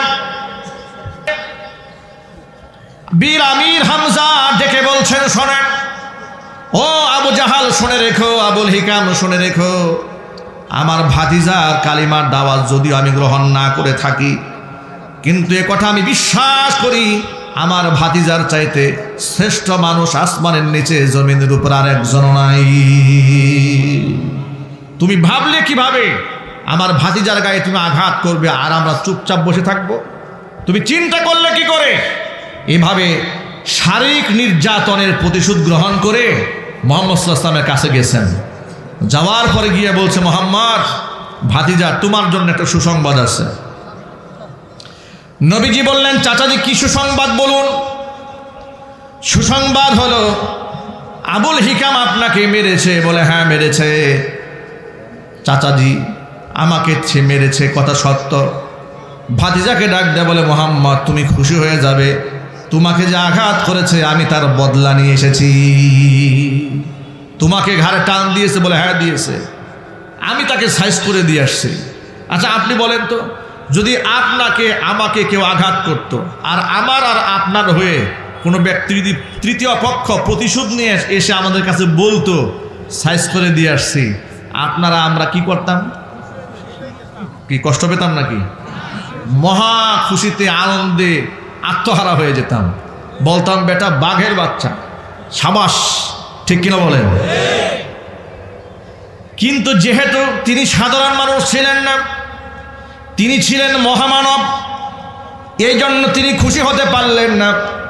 তিনি বীর আমির হামজাকে ডাক দেয়, বলে আমির হামজা চাচাজি, কাকে মেরেছেন আর কার কাছ থেকে প্রতিশোধ গ্রহণ করেছেন ওই সংবাদ শুনে আপনি আমার দিলটাকে খুশ করতে পারবেন না? আপনি তো তাকে আঘাত করেছেন আমার অন্তর্তুষ্টির জন্য। বলে হ্যাঁ, তুমি খুশি হও এই জন্য করেছি। মুহাম্মদ সাল্লাল্লাহু আলাইহি ওয়াসাল্লাম বললেন, চাচাজি কাকে মারলেন, কার কাছ থেকে ইন্তেকাম নিলেন, প্রতিশোধ গ্রহণ করলেন, ওই কথা বলে আপনি আমার দিলটাকে ঠান্ডা করতে পারবেন না। দিল যদি ঠান্ডা করতে চান তো আপনি আমার সামনে কালিমা পড়ে মুসলমান হয়ে যান। চাচাজি বলল, ভাতিজা কালিমা পড়লে তুমি খুশি হবে? চাচা তো এমনিতেই ভাতিজার প্রতি একটু দুর্বল, আবার আঘাত করা হয়েছে, সিম্পিতি বেড়ে গেছে, তো তুমি খুশি চাও? বলে হ্যাঁ আমি খুশি হব আপনি যদি কালিমা পড়েন। বীর আমির হামজা এক সেকেন্ড দেরি করলেন না, সাথে সাথে পড়ে নিয়েছে লা ইলাহা ইল্লাল্লাহু মুহাম্মাদুর রাসূলুল্লাহ সাল্লাল্লাহু আলাইহি ওয়াসাল্লাম। একটুখানি চিন্তা করে দেখুন কতটা প্রশস্ত হৃদয়ের অধিকারী হলে নিজে আঘাতপ্রাপ্ত হওয়ার পরে শত্রুর কাছ থেকে প্রতিশোধ গ্রহণ করার সংবাদ শোনার পরেও দিল ঠান্ডা হয় না, বরং মনের মধ্যে পিপাসা তৃষ্ণায় একটাই, আর কোন ব্যক্তি কালিমা পরে তাওহীদের ছায়াতলে আশ্রয় গ্রহণ করবে। এক বাক্যে জবাব দেয়া বলেন, নবীজির সাথে তুলনা করা যায় পৃথিবীতে কোনো মানুষ আছে কিনা? একটু জোর আওয়াজে বলতে হবে। কোনো ব্যাপারের তুলনা করা যায় এমন কোনো মানুষ পৃথিবীতে আছে? দুনিয়াতে ছিল না, বর্তমানে নেই, ভবিষ্যতে হওয়ার কোনো সম্ভাবনা নাই। এত উন্নত শিখর আল্লাহ পাক তার রাসূলকে পৌঁছে দিয়েছিলেন। কোরআন মাজিদ আল্লাহ বলেছেন, ওয়ারাফা'না লাকা যিকরাক, আপনার নামের সম্মান আর নামের আলোচনা আমি অনেক উপরে উঠাই দিয়েছি। এমন একজন পুত পবিত্র মানুষ যিনি বলেছেন, বুইসতু লিউতাম্মিমা মাকারিমাল আখলাক, চরিত্রের পূর্ণতা এই পৃথিবীতে প্রতিষ্ঠা করার জন্য আমাকে প্রেরণ করা হয়েছে। আল্লাহু আকবার বলেন। আচ্ছা, তিনি এত জনপ্রিয় ব্যক্তি, সকলের কাছে জাহিলি যুগে আল আমিন ছিলেন, অতি বিশ্বাসী ছিলেন। তার কাছে আবু জেহেলের নাতিপুতিরা এসে টাকা পয়সা রাখত, গচ্ছিত রাখত আমানতের টাকা। আবু জেহেলের পিছনে যারা হাঁটত তাদের টাকা গচ্ছিত রাখা হতো মুহাম্মদ সাল্লাল্লাহু আলাইহি ওয়াসাল্লামের কাছে। আবু জেহেলের মনে একটা কষ্ট ছিল তার দলের কর্মীদের ব্যাপারে। কর্মীদেরকে ডেকে আবু জাহাল একদিন বলছে, ব্যাপারটা কি? তোমরা আমার পিছনে দৌড়াও কিন্তু টাকা আমার কাছে না রেখে মুহাম্মদের কাছে রাখো কেন? কর্মীরা বলে, স্যার আপনাকে বিশ্বাস করি লিডার হিসেবে, কিন্তু টাকা দিয়ে পয়সা দিয়ে বিশ্বাস করি না। সমাজের সব নেতাকে কি পয়সা দিয়ে বিশ্বাস করা যায়? একটু জোরে বলতে হবে। এই সমাজে এমন নেতাও আছে, এমন নেতা আছে রাষ্ট্রের তহবিল একবারে খালি করে বেগমপাড়া বানিয়ে ফেলেছে। কথা জুড়ে বলতে হবে, ঠিক কিনা বলেন? 16 বছরে 93 বিলিয়ন মার্কিন ডলার কোনো কর্মীরা বিদেশে নাই না, সব নেতারা নিয়েছে। কথা বলতে হবে, ঠিক কিনা? এই জন্য অসৎ নেতাদেরকে মানুষ বিশ্বাস করে না। মুহাম্মদ সাল্লাল্লাহু আলাইহি সাল্লামের কাছে তারা এসে টাকা গচ্ছিত রাখতো, যার প্রমাণ হিজরতের রাতে নবীজি সাল্লাল্লাহু আলাইহি সাল্লাম বিদায় লগ্নে হযরত আলী কাররামাল্লাহু ওয়াজহাকে বলেন, আলী রে শোনো, এই টাকাটা অমুকের, এই টাকা অমুকের, এই টাকা অমুকের। এর মানে হিজরতের সময়ও নবীজির কাছে, নবীজির ঘরের মধ্যে কাফেরদের রেখে যাওয়া আমানতের টাকা ছিল। সুবহানাল্লাহ বলেন। আচ্ছা, এত উদার, এত ভালোবাসা যার অন্তরে, তিনি তাওহীদের ক্ষেত্রে এত শক্ত, কোনো কম্প্রোমাইজ নাই। যেটা আমার আলোচনার মূল টপিক, যেটা মনে রাখতে বলেছিলাম শুরুতে, যে মনে রাখবেন কিছু কিছু ব্যাপারে কম্প্রোমাইজ করা যায় না। আবু জাহাল, উতবা, শাইবা, ওয়ালিদ ইবনুল মুগীরা, তৎকালীন যুগে আবু সুফিয়ান, পরবর্তী ইসলাম কবুল করেছিলেন, তিনি সকলে মিলে মুহাম্মদ সাল্লাল্লাহু আলাইহি ওয়াসাল্লামের কাছে এসে বলল, মুহাম্মদ, তোমার সাথে তো আমাদের জমি জামা নিয়ে কোনো বাগবাটোয়ারা নিয়ে কোনো দ্বন্দ্ব নাই। বলে, না নাই। আসলে তুমি চাও কি বলো তো একটু শুনি, তুমি কি চাও? কোন প্রস্তাবে তুমি আমাদেরকে দেবে যে আমরা রাজি হলে তুমি তোমার এই ধরনের কথাবার্তা বাদ দিয়ে দিবা? তুমি যে আমাদের লাত, উজ্জা, হবল, এই দেবদেবীর সমালোচনা করো, এগুলোর অসারতা কথা বলো যে এদের কোনো শক্তি নাই, এক আল্লাহর প্রতি ঈমান আনতে হবে। আচ্ছা, তুমি কি পেলে এটা বন্ধ করবে বলো তো আমাদেরকে? তুমি কি চাও আমাদেরকে বলো? সুন্দরী নারী বিবাহ করতে মনে চাই তোমার? গোটা আরব দেশ খুঁজে সবচেয়ে সুন্দরী তরুণী, তন্নী, যুবতী, রূপবতী, গুণবতী নারীকে তোমার স্ত্রী বানাই দেব, রাজি হও? তুমি কি টাকা পয়সা প্রয়োজন তোমার? রাশি রাশি স্বর্ণ রূপা দিয়ে আমরা তোমাকে ভরপুর করে দেব, মালামাল করে দেব। কি চাও তুমি?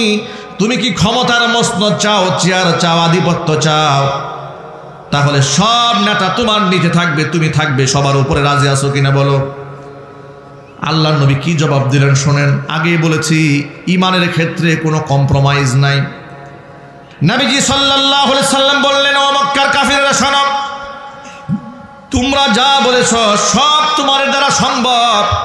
এর থেকেও যদি তোমরা আমাকে বলতে আমার এক হাতের চন্দ্র আর এক হাতে তোমরা সূর্য এনে দেবে, এক হাতের চন্দ্র আর এক হাতের সূর্য এনে দেবে, বিনিময়ে একটা মুহূর্তের জন্য আমার দাওয়াতের মিশনটা ছেড়ে দিতে হবে, আল্লাহর কসম করে বলি এতেও আমি আল্লাহর দ্বীনের দাওয়াত থেকে এক চুল পরিমাণ পিছপা হব না। যুরকুন আল্লাহু আকবার। এর মানে তাওহীদের ক্ষেত্রে কোনো কম্প্রোমাইজ নাই। নবীজি সাল্লাল্লাহু আলাইহি সাল্লামের বিখ্যাত সাহাবী বিলাল হাফসি রাদিয়াল্লাহু তাআলা আনহুকে উমাইয়া ইবনে খালফের নেতৃত্বে যখন যুবকেরা পিটাচ্ছে মরুপ্রান্তরে, বুকের উপর পাথর দিয়ে চাপ দিয়ে ধরেছে, অস্ফুট আওয়াজ, শাহাদাতের আওয়াজ বের হচ্ছে, তাওহীদের বাণী লা ইলাহা ইল্লাল্লাহ বের হচ্ছে। কানে আস্তে করে বলে দেওয়া হলো, ও বেলাল, এখন তুমি শুধু বলো যে তুমি কালিমা ছেড়ে দিবা, তোমাকে জানে বাঁচায় দেওয়া হবে। বেলাল হাফসি রাদিয়াল্লাহু তাআলা আনহুর উপর নির্যাতনের স্টিম রোলার এমনভাবে চালানো হয়েছে, পাগলা উটের পায়ের সাথে বেলালের পা বেঁধে দেওয়া হয়েছে। রশির এক মাথায় উটের পা বাঁধা, আরেক মাথায় বেলালের পা বাঁধা। মরু প্রান্তরে উত্তপ্ত বালুকণার মধ্যে ছেড়ে দেওয়া হয়েছে। বিলাল রাদিয়াল্লাহু তাআলা আনহুর মাথার চামড়া ছিঁড়ে গেছে, পিঠের চামড়া ছিঁড়ে মরুপ্রান্তর রক্তাক্ত হয়ে গেছে, বেহুশ হয়ে গিয়েছেন। কম্প্রোমাইজ করেন নাই। তাওহীদের ক্ষেত্রে কোনো কম্প্রোমাইজ চলে না। ঈমানের ক্ষেত্রে কোনো কম্প্রোমাইজ চলে। সেই ঈমানের বাণী হচ্ছে লা ইলাহা ইল্লাল্লাহু মুহাম্মাদুর রাসূলুল্লাহ। সাল্লাল্লাহু আলাইহি ওয়াসাল্লাম। অথচ আমরা এই বাণীটাকে এত হালকা বানিয়ে ফেলেছি। সাহাবায়ে কেরাম যখন এই বাণী গ্রহণ করতেন, গোটা জীবনটা আল্লাহর পথে সঁপে দিতেন। আর আমরা বংশানুক্রমে মুসলমান হওয়ার কারণে এই কালিমার কোনো দাম আমাদের কাছে নাই। এই কালিমাটাকে আমরা ভিক্ষুকের বুলি বানিয়েছি। ফকিরে হাত বাড়ায় কয় লা ইলাহা ইল্লাল্লাহ মুহাম্মাদুর রাসূলুল্লাহ, 10টা টাকা দেন। জোরে বলেন ঠিক কিনা বলেন। আমার এক ঘনিষ্ঠদের একদিন গল্পের ছলে আমাকে বলছে যে হুজুর, দুঃখের কথা কি বলবো, আপনাকে একটা বড় লোকের গল্প শোনায়, যেহেতু আপনি ওয়াজ করেন। আমি বললাম বলেন। যে আমার এক বন্ধু তার মেয়েকে ইংলিশ মিডিয়ামে পড়াচ্ছে। তো বাবা ইংলিশ মিডিয়ামে পড়ালেও মুসলমান, তো মেয়েকে একদিন ডেকে বলছে, মেয়ে তুমি পড়ো লা ইলাহা ইল্লাল্লাহ মুহাম্মাদুর রাসূলুল্লাহ, এই কালেমাটা পড়ো। মেয়ে আপত্তি জানিয়ে বলছে, কেন? আমি এটা কেন বলবো? বলে কেন বলবে না তুমি, এটা তো কালিমা। বলে না, এটা আমি বলবো না, এটা ফকিররা বলে। নাউজুবিল্লাহ বলবেন না। আপনারা একটা মেসেজ গ্রহণ করেন, সন্তানদেরকে তো আপনি দিন থেকে দূরে সরিয়েছিলেন, আল্লাহর ইলম থেকে দূরে সরিয়ে আপনি বিজ্ঞানী বানাতে চান, আইনস্টাইন বানাতে চান। মনে রাখবেন, আধুনিকতার সাথে বিজ্ঞানের সাথে ইসলামের কোনো সংঘর্ষ নাই। আপনি দিন মেনেও গোটা পৃথিবীর শ্রেষ্ঠ বিজ্ঞানী হতে পারবেন।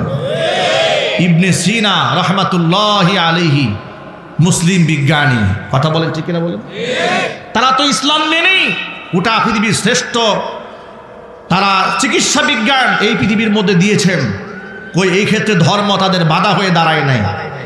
আপনি চিন্তা করেন, এই কি হলো, ইকো কমায় দাও, কি হলো হঠাৎ করে।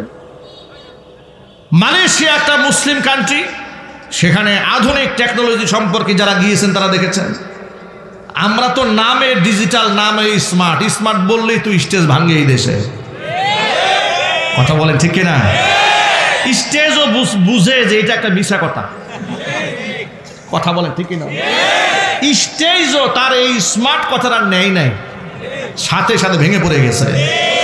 এত মিথ্যা কথা মানুষ কয় কেন? এত আধুনিক বাংলাদেশের এখনো এমন অনেক এলাকা আছে, আমাদের গাজীপুরে আছে, গাড়ি নিয়ে ঢুকতে গেলে আপনার কোমর ভেঙে যাবে। স্মার্ট, এটা আমাদেরকে আইওয়াশ করা হয়েছে, ধোঁকা দেওয়া হয়েছে।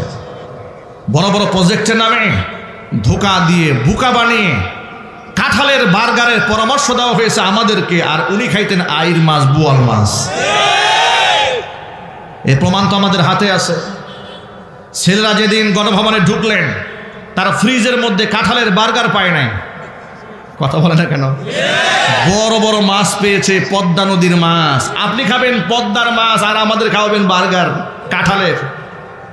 কথায় কথায় বলবেন আপনার পিঁয়াজ ছাড়া রান্না করেন, এরপরে বলবেন যে কাঁচা মরিচ শুকায়া ফ্রিজে রাখেন, এটা এক সময় কাঁচা মরিচের কাজ দেবে, শুকনা মরিচের কাজ হয়ে যাবে। কি পাগলামি কথাবার্তা এগুলো।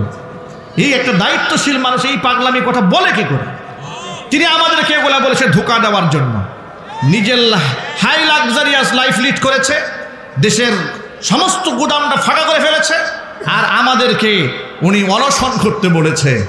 এই ধোঁকাবাজি যারা করেছে তারা জাতির সামনে প্রতারণা করে গোটা জাতির কাছে শ্রেষ্ঠ মিথ্যুক হিসেবে প্রমাণিত হয়েছে।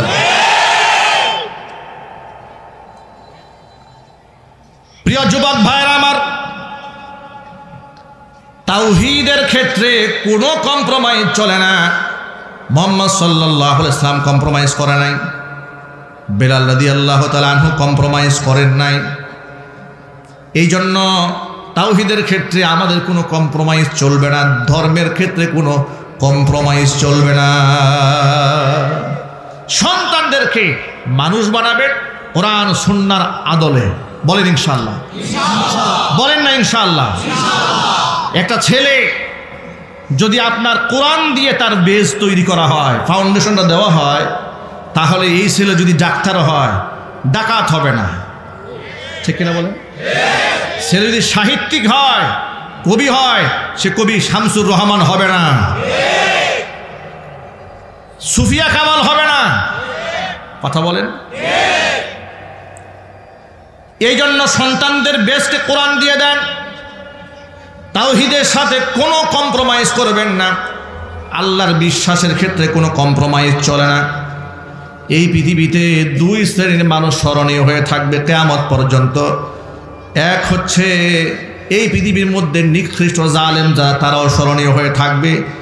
আর এই পৃথিবীর মধ্যে উৎকৃষ্ট আল্লাহওয়ালা যারা, তারাও যুগ যুগ ধরে মানুষের হৃদয়ে রাজ্যে বাদশা হয়ে বেঁচে থাকবে। ঠিক না ভাই?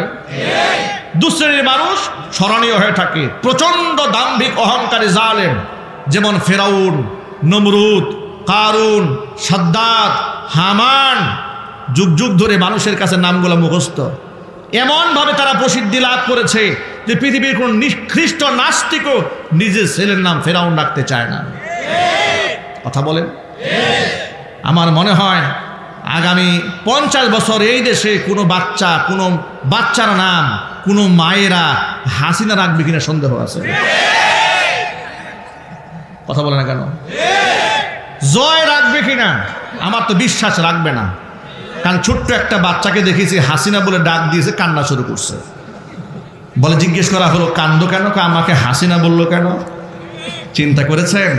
নামটাকে তারা কলঙ্কিত বানিয়ে ছেড়েছে। কথা বলেন ঠিক কিনা? আপনাদের উপর উদাত্ত আহ্বান থাকবে, তারা নিকৃষ্ট কেন হয়েছে? তারা মানুষের কলিজা থেকে কেন দূরে সরেছে?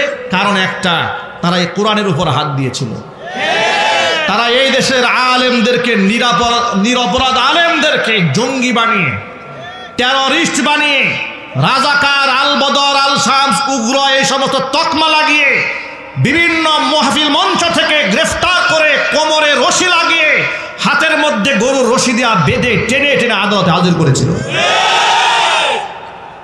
এই জন্য আল্লাহ পাকের লানত এদের উপর অবধারিত হয়েছে। 2018 সালে ছোট্ট একটা গল্প বলে দিই আপনাদের কাছে, অনেক কিছু বলা হয় নাই। লক্ষ্মীপুরার মাহফিলের স্টেজ থেকে আমাকে নেওয়া হলো জয়দেবপুর থানায়। জিজ্ঞেস করলাম ওসি আমিনুল ইসলাম সাহেবকে, ভাই আমার অপরাধটা কি বলবেন তো? বলো কিচ্ছু বলতে পারবো না, সব উপরের নির্দেশ। আমি জানি না আপনার কেন ধরা হয়েছে। আমাকে রাখা হলো গারদে। আধা ঘন্টা পরে দেখি এক বয়স্ক মুরব্বী হুইল চেয়ারে চলে এমন একটা লোক, তাকেও এনে রাখা হলো আমার সাথে। আমি তার দিকে তাকিয়ে আছি, তিনিও আমার দিকে তাকিয়ে আছে। আমি ইয়াং মানুষ, উনি একটু বয়স্ক মানুষ। মনে মনে ভাবলাম আমি না হয় একটা ইয়াং মানুষ, জালেম আমাকে ঢুকিয়েছে। এই আমার পিতৃ সমতুল্য বাবার বয়সী একটা বৃদ্ধ মানুষ, চলতে কষ্ট হয়, এমন একটা মানুষকে গারদে এনে রাখতে হবে। কেন রাখলেন? জিজ্ঞেস করলাম চাচা আপনার নাম কি? রাজনীতি করেন নাকি আপনি? চাচা আমাকে বললেন যে আপনার নাম কি? আমি আমার পরিচয় দিলাম যে আমি বুটবাজার কেন্দ্রীয় জামে মসজিদের খতিব, আমার নাম মাওলানা আব্দুর রহিম আল মাদানী। তো আপনি কে? আপনি একটা বুড়া মানুষ, আপনাকে এইভাবে লাঞ্ছিত করলো কেন? রাজনীতি করেন? আমাকে উনি মুচকি হেসে বললেন যে আপনি আমাকে চেনেন না? বললাম না। তিনি বললেন আমার নাম হাসান উদ্দিন সরকার, টঙ্গীতে আমার বাড়ি। এরপরে তিনি তার ব্যাকগ্রাউন্ড বললেন, পরিচয় বললেন। তখন আমার মাথায় মনে হলো যে হ্যাঁ, এরকম একটা বড় নেতার নাম শুনেছি, বড় একটা নেতার নাম শুনেছি। তারপরে অনেক কিছু গল্পে ছলে বললেন। আমি ছিলাম খুব ক্লান্ত, সে রাতে প্রোগ্রাম করে এসেছি। আমি ওই প্রচণ্ড শীতের মধ্যে, তা আমার তো বিছানা টিছানা কিছু নাই, তো তার জন্য যে বিছানা দেওয়া হয়েছিল তিনি তার বিছানাটা আমার জন্য পেরে দিলেন, যে আমাকে বললেন মাওলানা আপনি ঘুমান। তা আমি শুয়ে প্রচণ্ড ঠান্ডার মধ্যে শুয়ে ঘুমাই গেছি। আমি ঘুমের ফাঁকে একটু তাকাই দেখি উনি আমাকে ঘুম পাড়ে রেখে তাহাজ্জুদের নামাজে বসে বসে আল্লাহর কাছে কাঁদতেছে। এই একটা দৃশ্য দেখে তার প্রতি আমার এমন ভালোবাসা জন্ম নিল যে নির্ঘাত একজন আল্লাহর ওলি পেয়েছি, আমি তার সেবা করবো ইনশাল্লাহ। আমি বসে গেলাম। যখন ফজরের ওয়াক্ত হয়েছে, প্রচণ্ড শীত, ফেব্রুয়ারি মাসের 8 তারিখ 2018, খুব শীত। আমি তখন, তিনি ওই গারদের ভিতরে ছোট্ট একটা ওয়াশরুম, সেখানে তিনি বসলেন।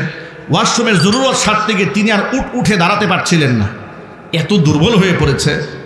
তো তিনি আমাকে ডাকলেন, বাবা আমাকে একটু ধরো। আমি দাঁড়াতে পারছি না।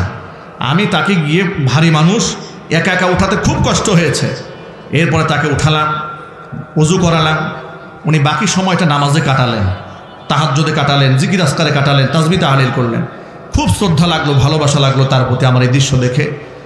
সকালবেলা আদালতে হাজির দুজনে, উনিও হাজির, আমিও হাজির। আমিও জানি না কেন গ্রেফতার হয়েছি, উনিও জানেন না কেন উনি গ্রেফতার হয়েছেন।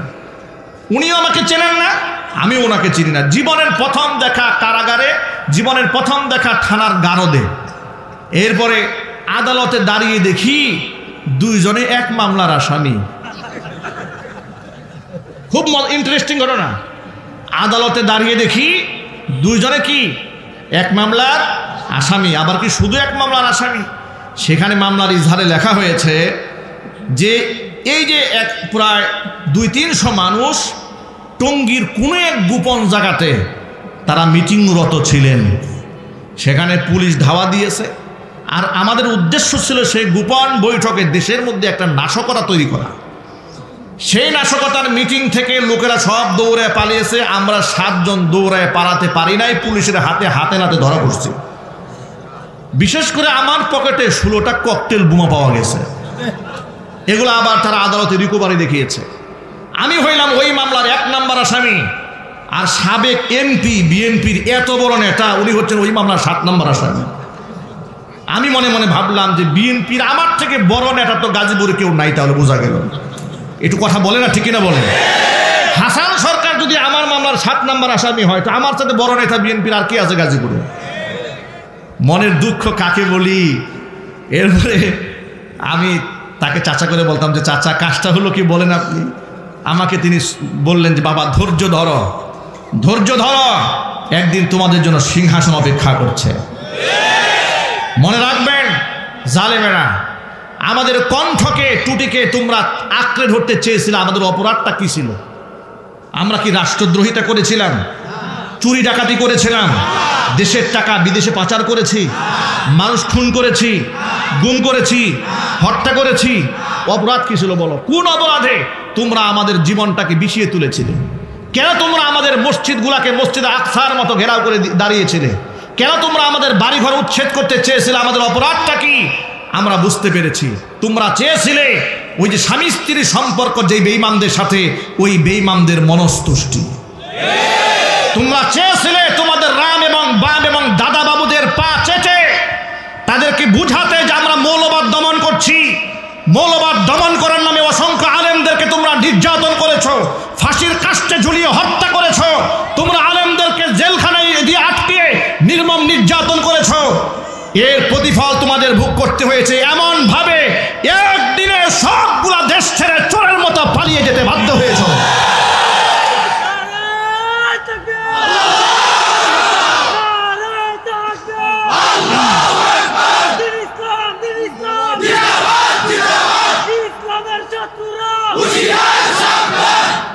মনে রাখবেন,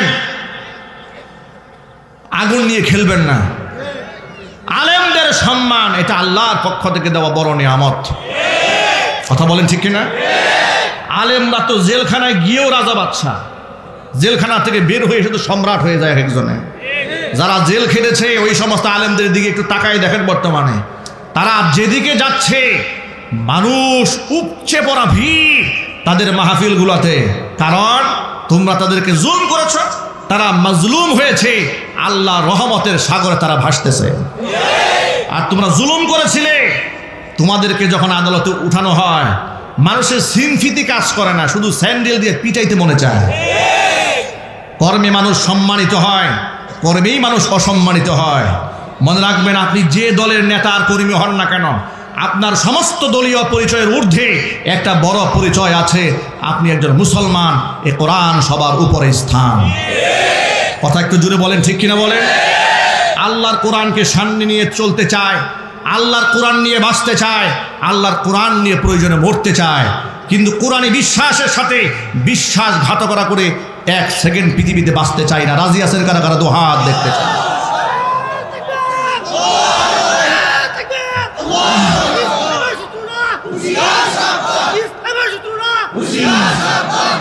আমার প্রিয় ভাইরা, ধর্মীয় ব্যাপারে, দ্বীনি ব্যাপারে কোনো কম্প্রোমাইজ চলে না। উদাহরণ গ্রহণ করেন, প্রয়োজনে জীবন দিতে হবে, কিন্তু তাওহীদ ছাড়া যাবে না, আল্লাহর বিশ্বাস ছাড়া যাবে না, ধর্ম ছেড়ে দেওয়া যাবে না। ধর্ম বাদ দিয়া পৃথিবীর কোন রামবামদের মনস্তুষ্টি কামনা করা যাবে না।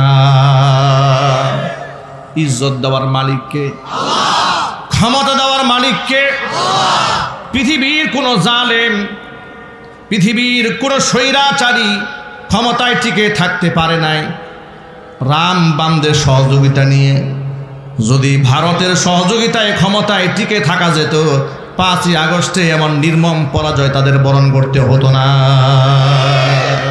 ক্ষমতা দেওয়ার মালিক, নেওয়ার মালিক, এটা অন্তরে লালন করতে পারবো তো ইনশাল্লাহ? জুড়ে বলেন পারবো ইনশাল্লাহ।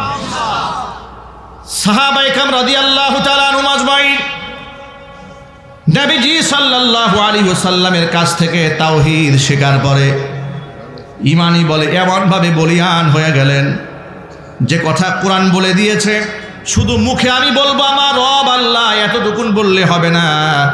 ইন্নাল্লাযীনা ক্বালু রাব্বুনাল্লাহ সুম্মা ইসতাকামু তাতানাজ্জালু আলাইহিমুল মালাইকাতু আল্লা তাখাফু ওয়া লা তাহজানু ওয়া আবশিরু বিল জান্নাতিল্লাতী কুনতুম তুআদুন। আল্লাহ পাক বলেন ইন্নাল্লাযীনা ক্বালু রাব্বুনাল্লাহ, যারা বলে নিশ্চয় আমাদের রবকে, মুহাব্বতের সাথে বলুন এ কথা বলেই ক্ষান্ত হয় না। সুম্মা ইসতাকামু, এর উপরে দাবির উপর অবিচল থাকে।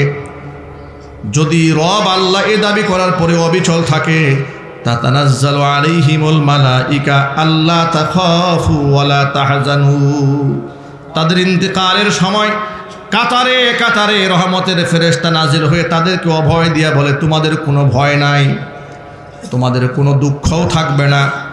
ও আবশিরু বিল জান্নাহ, ওই জান্নাতের সুসংবাদ তোমরা গ্রহণ করো। আল্লাতী কুনতুম তুআদুন, যে সুসংবাদ, যে জান্নাতের ওয়াদা তোমাদের সাথে করা হতো। নবী করিম সাল্লাল্লাহু আলাইহি ওয়াসাল্লামের বিখ্যাত সাহাবী আব্দুল্লাহ ইবনে হুযাফা রাদিয়াল্লাহু তাআলা আনহু দেখতে খুব সুঠাম দেহের অধিকারী ছিলেন, প্রচণ্ড ধী শক্তি সম্পন্ন ছিলেন, মেধাবী ছিলেন, জ্ঞানী ছিলেন, যার দরুন নবী করিম সাল্লাল্লাহু আলাইহি ওয়াসাল্লামের জীবদ্দশায় পৃথিবীর অন্যান্য রাজা বাদশাদের কাছে যখন রাসূল চিঠি লিখেছিলেন খেলাফতের তাওহীদের দাওয়াত দিয়ে, ওই চিঠির মেসেঞ্জার যারা ছিলেন, যারা আদান প্রদান করতেন, তাদের মধ্যে অন্যতম একজন সাহাবী আব্দুল্লাহ ইবনে হুযাফা রাদিয়াল্লাহু তাআলা আনহু।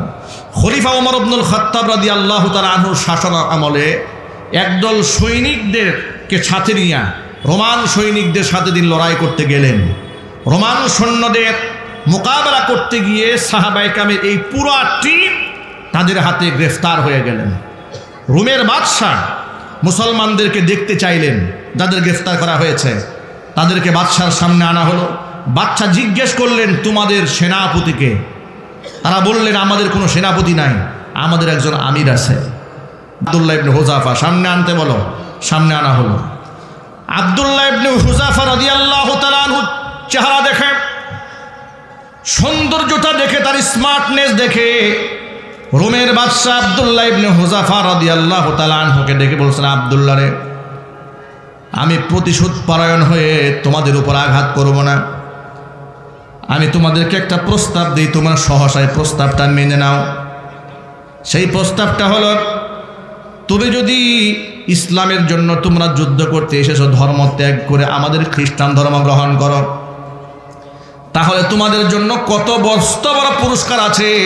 আমার সুন্দরী মেয়েটাকে তোমার সাথে আমি বিবাহ করাই দেব, আর এই রোম সাম্রাজ্যের অর্ধেকটা আমি তোমার নামে লিখে দেব, তুমি হবে এটার রাজা বাদশাহ।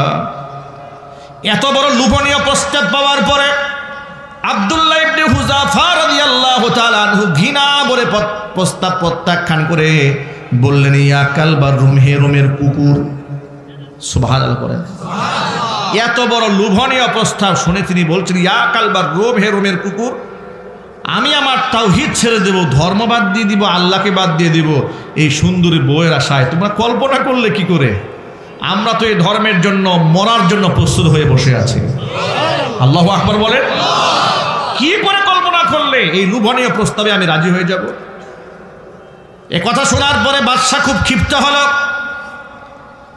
মুসলমানদের কাফেলার বেশ কয়েকজন সদস্যকে ফুটন্ত তেলের মধ্যে ছিঁড়ে দিয়া মুহূর্তের মধ্যে দেহ থেকে তাদের রক্ত মাংস হাড়গুলা বিচ্ছিন্ন হয়ে গেল।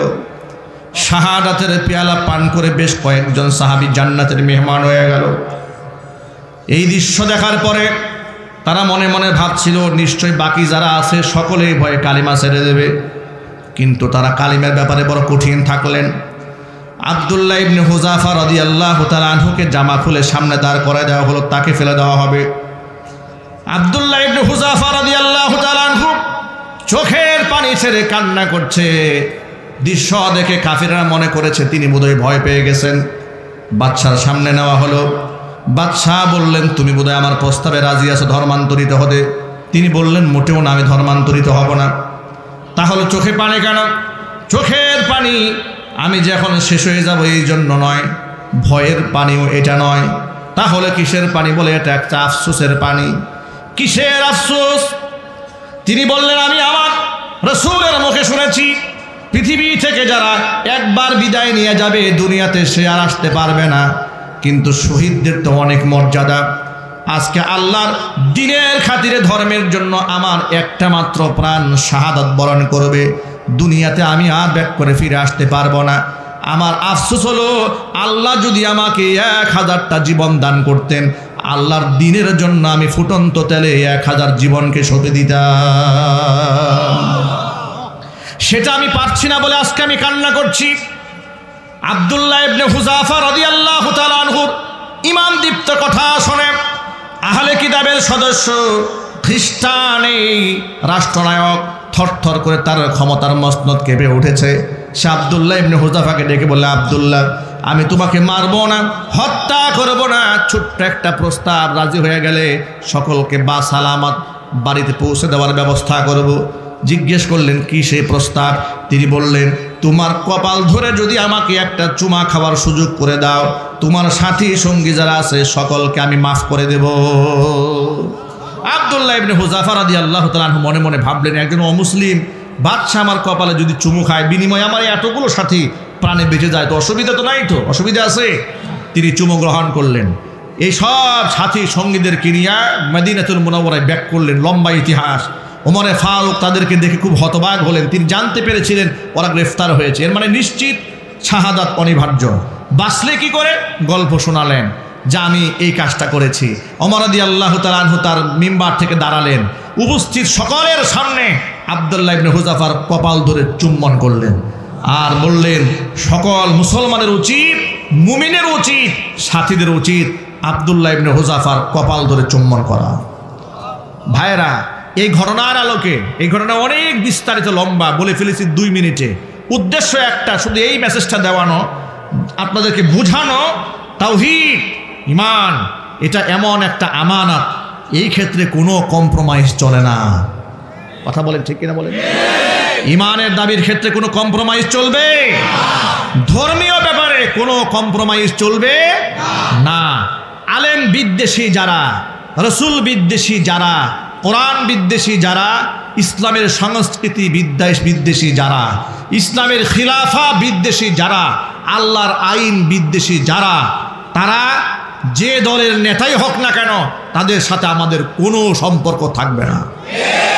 আমাদের বার্তা বড় স্পষ্ট। 90 থেকে 95% মুসলিম অধ্যুষিত এই দেশের সংবিধানে মরহুম প্রেসিডেন্ট জিয়াউর রহমান, আল্লাহ পাক যেন তারা মাফ করে দেন, সংবিধানে বিসমিল্লাহির রহমানির রহিম সংযোজন করেছিলেন, আল্লাহর উপর আস্থা এবং বিশ্বাস দিয়েছিলেন।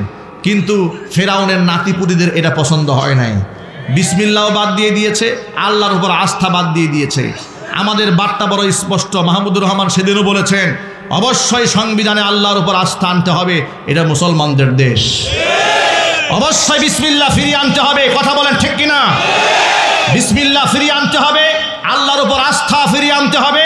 সাথে সাথে মন্ত্রী পরিষদে উপদেষ্টা মণ্ডলীদের মধ্যে কোনো শাহবাগী, কোনো নাস্তিক, কোনো আলেম বিদ্বেষীকে থাকতে দেওয়া হবে না। কথা বলে মুসলমান ঠিক কিনা? সুতরাং মুস্তাফা সরওয়ার ফারুকীর মতো আলেম বিদ্বেষী কুখ্যাত শাহবাগী স্ত্রীকে অন্যের মনোরঞ্জন করানোর জন্য ছেড়ে দিয়ে যিনি তৃপ্তি ঢেকুর তোলেন, এমন ব্যক্তিত্বহীন নির্লজ্জ মানুষ মুসলমানদের দেশের উপদেষ্টা হতে পারে না। এই দাবির সাথে কি আপনারা একমত আছেন? কারা কারা একমত আছেন? আমি দুহাত দেখতে চাই। কারা কারা একমত আছেন? আওয়াজ তুলেন। গোটা বাংলাদেশে একেবারে দায়িত্বশীলদের কান পর্যন্ত আওয়াজ পৌঁছে দেন যে অসংখ্য ছাত্রদের রক্তের বিনিময়ে, জীবনের বিনিময়ে যে স্বাধীনতা অর্জিত হয়েছে, ওই স্বাধীনতার মধ্যে স্বাধীনতার শত্রু মুজিববাদীর দালালরা থাকতে পারবে না। কথা বলেন, ঠিক কিনা বলেন? আমরা ঐক্যবদ্ধ ছিলাম, ঐক্যবদ্ধ আছি। আমাদের ভিতে কেউ ফাটল ধরাতে পারবে না ইনশাআল্লাহ।